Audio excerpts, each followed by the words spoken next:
C'est toujours bien de parler à ceux de dehors avant de revenir en famille. C'est ce qu'il fallait faire. Et aussi, ce temps passé, c'était nécessaire pour qu'on puisse observer, que vous puissiez observer ce qui se passe. Et je pense que s'il y a des gens qui doivent véhiculer l'idéologie que nous voulons faire passer, c'est bien vous qui travaillez à la maison centrale. Et je pense que durant ces 15 mois, vous avez pu observer beaucoup de choses avec moi, dans l'administration, un peu partout.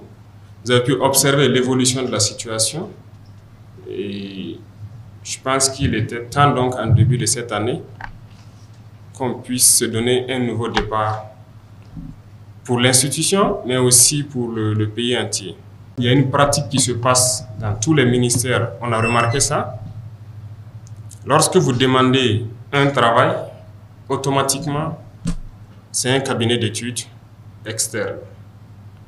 On donne au cabinet pour faire l'étude et c'est coûteux.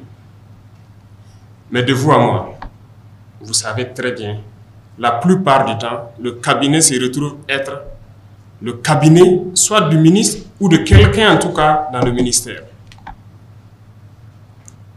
Est-ce qu'on se comprend? C'est du vol. Disons-le clairement, ce n'est pas bien. Vous êtes par exemple informaticien. On vous demande un travail dans ce domaine.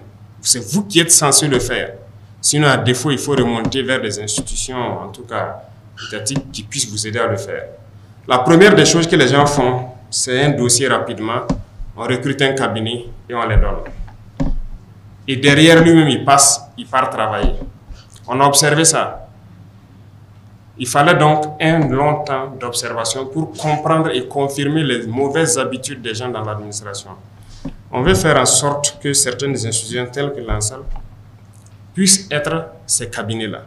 Là où ils seront limités, ils vont dire qu'ils ne peuvent pas, il faut qu'ils recrutent des experts dans tel domaine. Ils vont recruter et ils vont le faire. Mais la plupart des travaux qu'on essaie d'effectuer dans la plupart des ministères, il y a de la ressource à l'académie pour le faire. Donc, ça sera opérationnel cette année et très vite pour qu'on arrive à économiser un peu. On n'est pas contre, il y a beaucoup de... Le privé est très développé. Donc, les cabinets privés peuvent servir aussi à faire des études pour beaucoup de structures privées. Mais il ne faut pas que dans l'administration, on recrute des compétences et à chaque fois qu'il y a un travail, il n'y a pas de compétences. Il faut repartir encore vers un cabinet privé.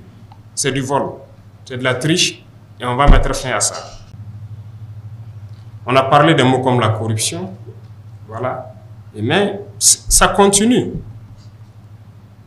La lutte contre le terrorisme, oui, il y a des avancées, il y a beaucoup de choses, mais il faut que nous-mêmes reconnaissions qu'il y a un volet sur lequel il n'y a pas eu une lutte acharnée.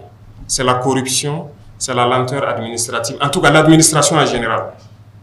Ce volet, il faut reconnaître, ça n'a pas marché. Mais pourquoi ça n'a pas marché? C'est parce qu'on s'était donné un temps pour sensibiliser, pour parler aux gens, pour que les gens comprennent. Tant dans l'armée que dans le civil, que les gens comprennent où est-ce qu'on part, pourquoi il faut cesser telle habitude. Pas que les gens ne comprennent pas, ils font semblant et se disent qu'on ne prendra jamais de mesures. Aujourd'hui, il y a tellement de lois qui ont été votées pour protéger le travailleur. C'est très bien. Mais chacun devrait faire la mission pour laquelle il a été recruté. Mais les gens ne font pas la mission.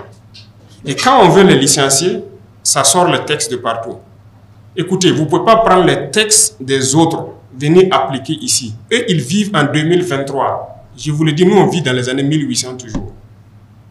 C'est la réalité. On ne peut pas aller à la même vitesse. Il ne faut pas mélanger les choses.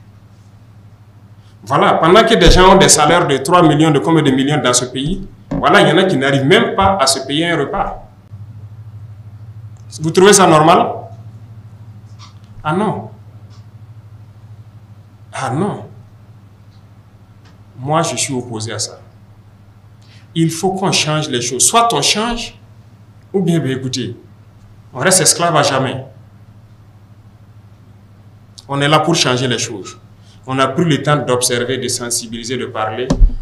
Comme beaucoup de gens ne comprennent pas, en fin d'année, donc, j'ai annoncé que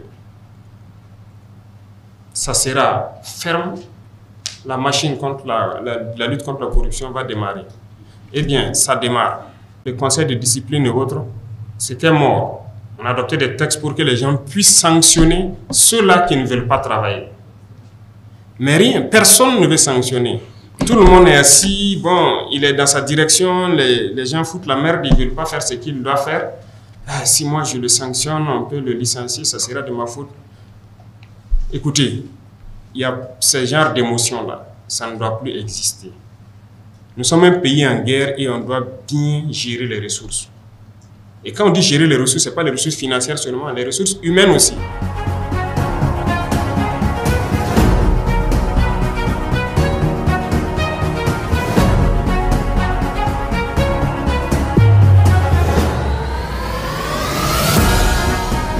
Zoumara Véronique. Je suis secrétaire à la direction des infrastructures et de l'équipement à la présidence du FASO.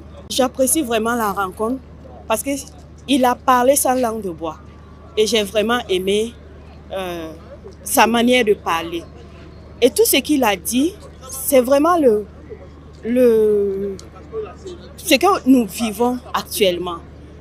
Et moi, je pense vraiment que la lutte pour les démunis, c'est vraiment très important. Parce qu'on voit beaucoup de choses qui se passent dans notre pays qui n'est pas vraiment catholique. Et je soutiens vraiment le combat de son Excellence, Monsieur le Président du FASO. Je suis chauffeur conducteur au parc auto présidentiel. Ça m'a beaucoup honoré d'avoir une entretien direct avec le président, y compris tout le personnel de la présidence. Ça nous fait plaisir parce que depuis qu'il est au pouvoir, comme il a bel et bien précisé, c'est la première fois.